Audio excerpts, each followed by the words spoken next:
What is going on, Comic Book Legion? Welcome to the Legion of Comics. I'm Mark. Just wanted to do a quick little hangout today and look at some stuff that came out today, as well as go over a channel announcement. But first,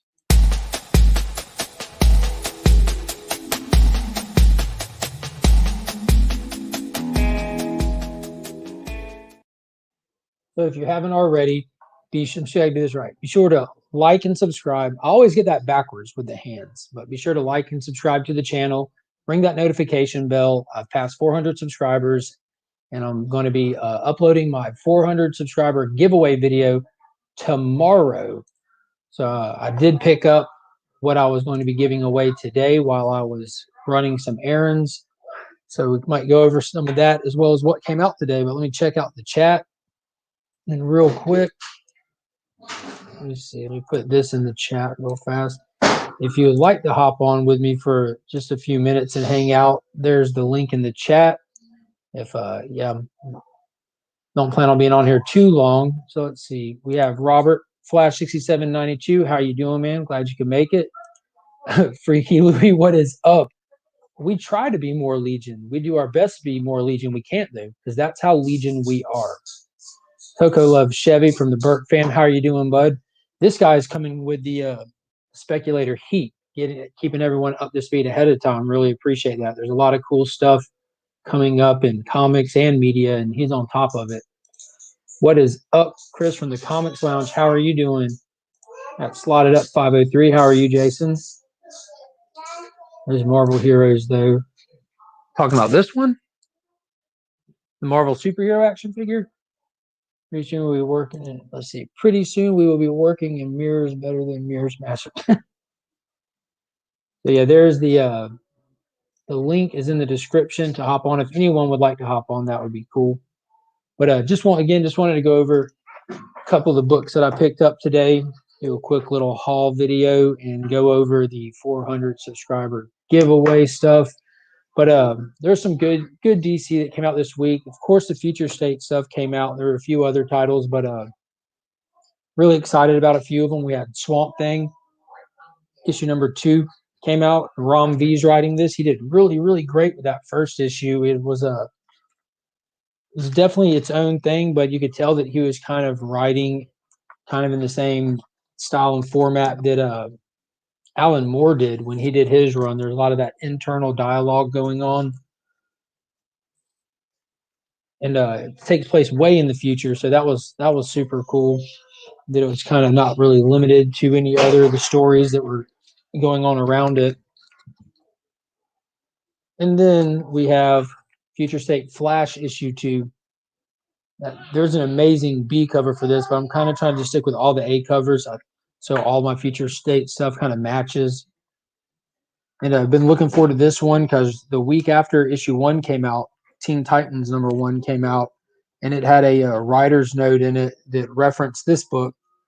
So I'm excited to see how it's going to tie in with Titans as well as Shazam. That first issue was a really great start to the Flash stuff. A lot of insane stuff going down in it. Then let's see what Chris said. The Marvel heroes in your intro. Oh yeah, I am a fan of Marvel. Just not a lot of current storylines really catch my attention too much. But we've talked about before, my collecting and reading kind of comes in waves. I might lean more heavy Marvel for a while than DC. But next we have Harley Quinn number 2. Now this one I picked up straight up on the fact that Simone DeMeo was doing the art. This issue 1 came out the first week, and I didn't pick it up. And after starting to read the other ones and seeing how overwhelmingly decent it was, I went back and picked this one up and decided to go 100% in on Future State. And the artwork is wild in it. Normally, Simone DeMeo is, from what I've seen, just on kind of space stuff, Beyond the Grid story arc on Power Rangers. We only find them when they're dead. So it was interesting to see how her art translated from the openness of space to the confined claustrophobic feeling of inside cities and stuff. And it hit and miss. There were certain parts of it that the artwork was a little bit hard to follow from panel to panel. But yeah, let's see. We had a couple other people that popped up in the chat. We have Professor Comics. Let's see. Professor Comics just started a YouTube channel here recently. Went from Instagram over to YouTube and has a few videos up. I've already subscribed to Professor Comics. Y'all should go check him out. Give his channel some traffic. Hit that subscribe button over there for him as well. It's always good to see writers keep a hero or characters stay the same with what we had been seeing from the old writers. Make it your own, but keep the good stuff. Yeah, that's a very good point. That's a good way to get new fans as well as keep the old ones. You know, there's a lot of people who've been collecting for different lengths of time. So people that kind of fall in love with a character or can relate to a character, it's hard to keep them on a title if you do a complete 180 change on them. That being said, that's one thing that I love about the Yara Flora Wonder Woman.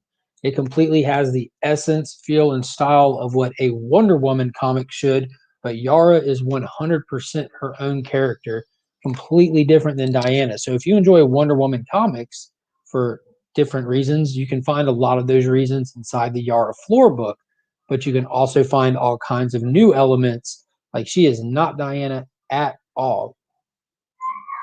Hello again. Let's see. Kidrano Prince, we are Legion. What is up, bud? I'm glad to see that you're back and feeling better and back at it. Coco Love Chevy is back. Oh, appreciate it. Hey, Austin LeMay, how is it going?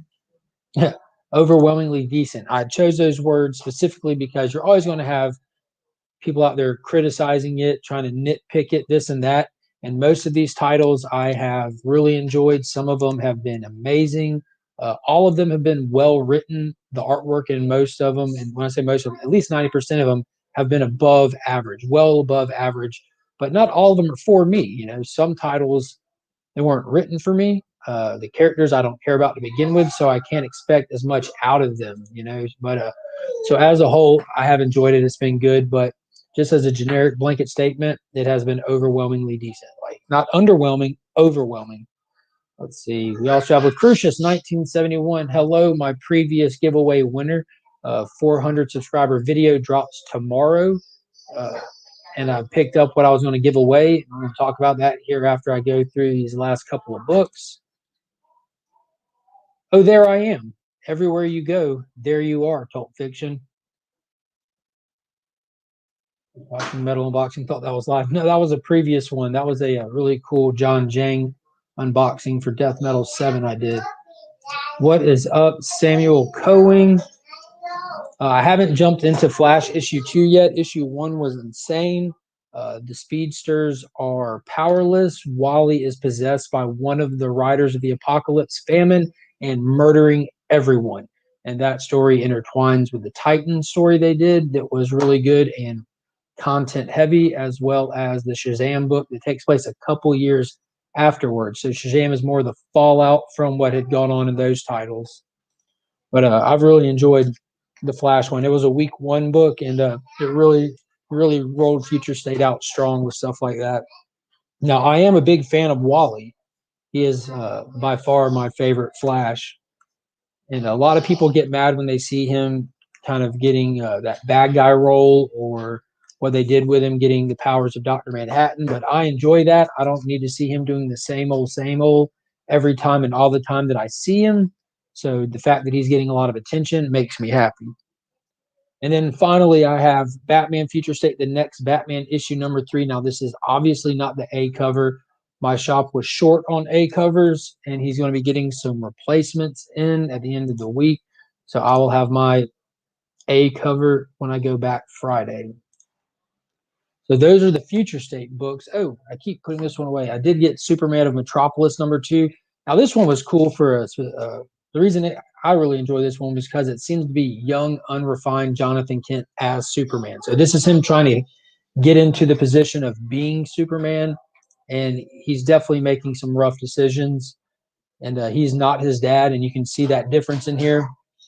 And we've seen him in a couple of titles. The Superman Wonder Woman tie-in or crossover book that they share the title is a few years after this. So he seems to be a little bit better at his job, quicker on his toes and everything. But in this one, he was definitely making some calls that everyone else disagreed with and just hoping for the best. Metropolis was in trouble from a Brainiac AI, and he decided just to shrink it down and bottle it like Candor, which every resident was not happy with.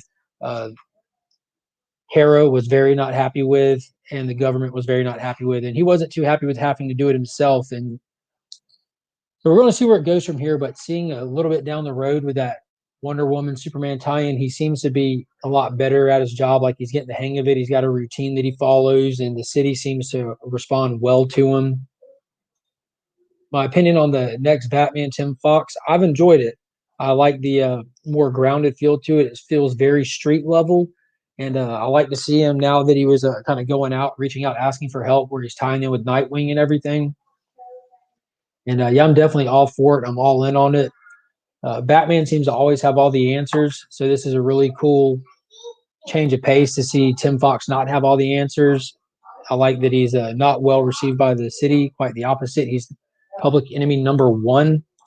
And so it's just, I like the whole dynamic change. I said it early on with Future State that it came at a great time because DC gets a lot of crap from the overall comic readers. I have a theory that a lot of comic readers, kind of the newer comic readers, found comics through the MCU movies. So they lean heavily toward Marvel. That's where they've got their entrance into it. So they weren't really appealing.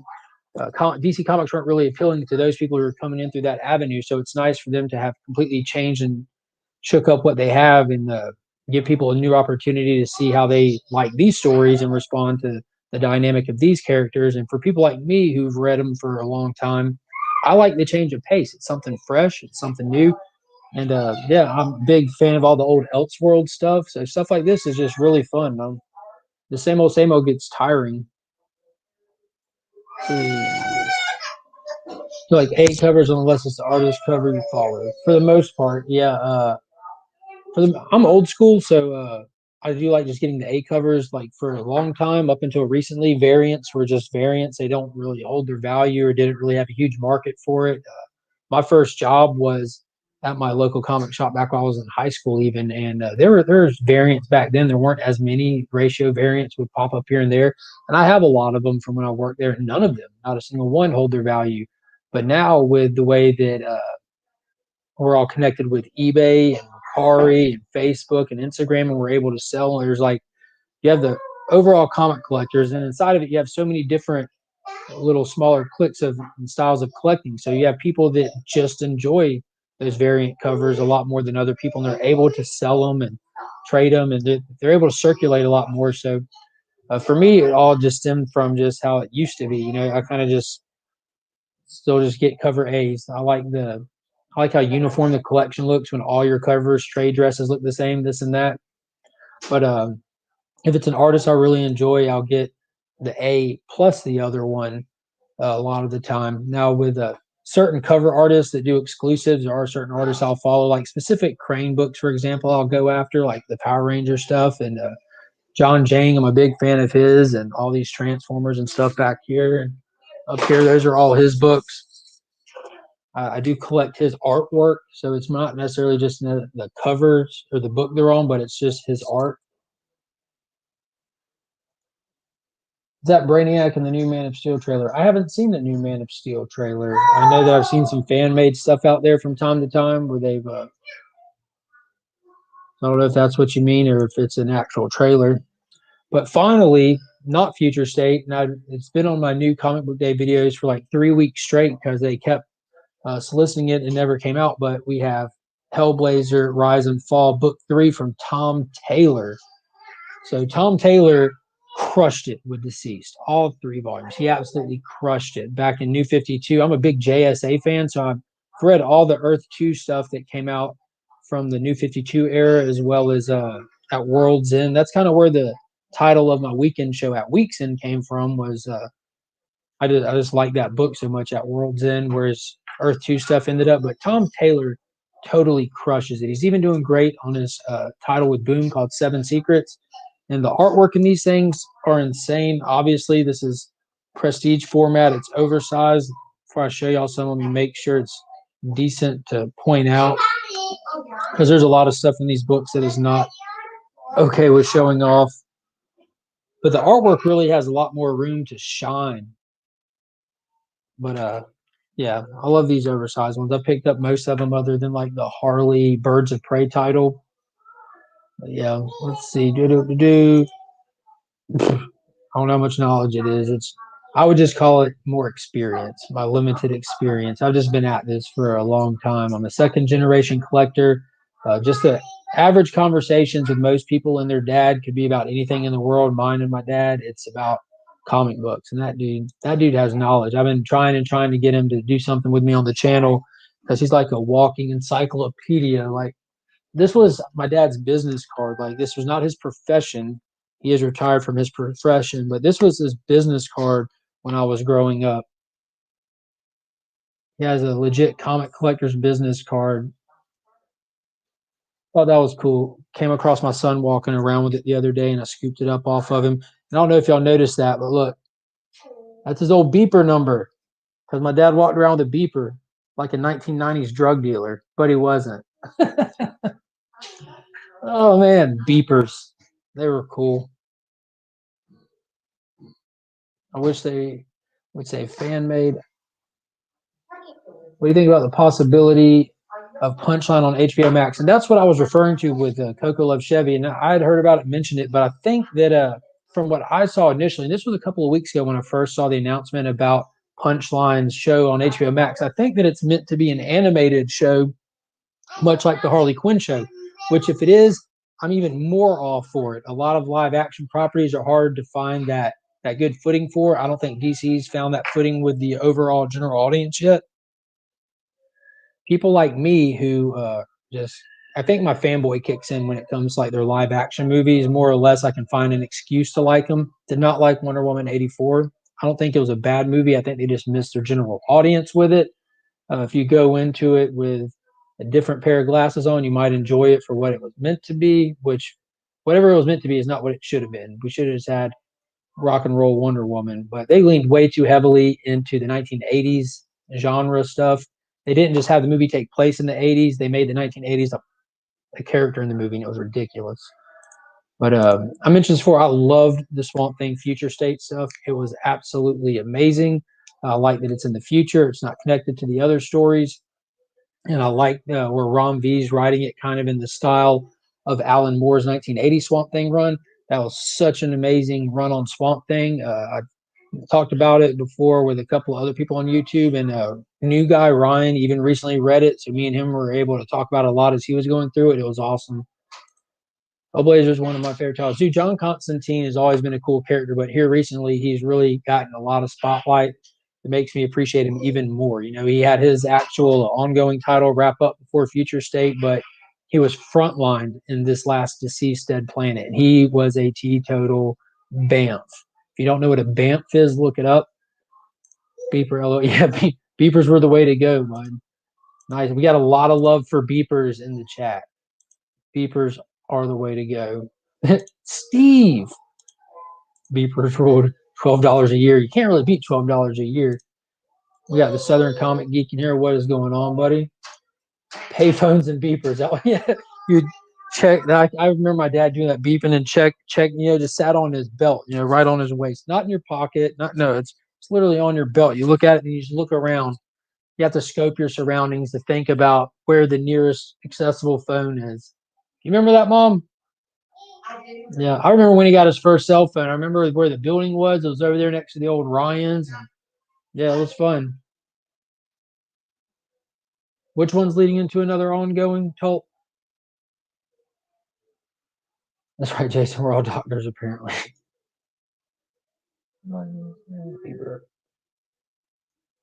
That is his little teleport into like the nth dimension or something. Not if you're wearing sleeves, Steve. I think sleeves are your kryptonite. Swamp Thing is leading into its next ongoing series. That was one of the, I think that was the first solicitation that I saw for Infinite Frontier. Like, of course, it was announced and stuff, but the actual first book that was solicited was the new Swamp Thing #1. And I don't know how many people do spec buying. I plan on picking it up just because Swamp Thing is just kind of in my radars right now. I'm just kind of my attention on Swamp Thing is kind of high, and it's going to be a new avatar. It's not supposed to be Alec Holland. So if you want to spec on Swamp Thing, we're supposed to be getting a new character. So we'll see about that. Excited about the Thor CGC book, Coco. I'm not sure which one that is. So again, those are what I picked up this week. I'm about to be hopping off here in just a minute. It's been about 20 minutes, so that's long enough. But I did pick up a book for the 400 subscriber giveaway. So what I'm going to do is I'm going to have this book as the main giveaway prize, and then I'm going to have a couple of mystery boxes for people in the live audience. And I'm going to try to value out the mystery boxes to be around the same as this one, because I do have a lot of cool books and extra books. And yeah, so the actual giveaway book, the main giveaway prize, is going to be X Factor #6, the first appearance of Apocalypse. Now I am going to change this bag and board. This one, for some reason, is a little bit crinkly, but that's a cool book. It's a key. It's nothing crazy major, but if you don't have it, it'd be great to add to your collection. And I really love the X-Men suits in this time era, how they all have matching suits but with different color schemes, minus Iceman. He still looks like he's just running around naked. But it is the original X-Men team at this point in time when the X Factor was rolling. You know, Beast, Angel, Iceman, Cyclops, and Jean Grey. So yeah, it's a really cool one. I don't know how many people care for Apocalypse. I think he's a cool villain. So that will be the main book for the 400 subscriber giveaway, and I will record that entry video tonight, and I'll post it tomorrow. So if you plan on entering into that, you'll see it pop up on my channel. That's right, Freaky. Naked Iceman. Because if you look close, you can see no texture to his costume at all. Just all booty right there. That is all booty. So yeah, so hope everybody can enjoy that giveaway. I tried to pick something decent to give away as my thank you to the community for checking out the content and subscribing and supporting the show. I really do appreciate it. Yeah, you always know what Iceman thinks. He's so transparent. That's a good point. Like, why would you be able to see through him if he was wearing a costume? Like, wouldn't you only be able to see down to the costume? So I don't know. It reminds me of the Mystery Men movie with Ben Stiller and how they had Invisible Boy, but he can only turn invisible if no one was looking at him and if he wasn't wearing clothes. So basically, no matter what, if you ever looked in his direction, you just see a naked guy. So that has to be more puns. Iceman is such a cool character. Keep him coming. That's a pretty cool booty. Thanks, man. Watching your videos really made me finally get going on my channel. Awesome, man. I appreciate that. It was Kel from Keenan and Kel Mitchell, right? Yeah, that was a great movie. And they had him looking like Cisco. He sang the thong song with that bleached hair. But yeah, so those are the DC hauls. I'm about to go in here, hang out with these kids for a little bit. They're just woke up not long ago. But as always, thank you everybody for tuning in and hanging out in the comments with me. And I'll catch you guys next time. Watch out for that video tomorrow. That'll be the actual entry giveaway. So everybody have a good day. And as always, I'm Mark, but we are Legion.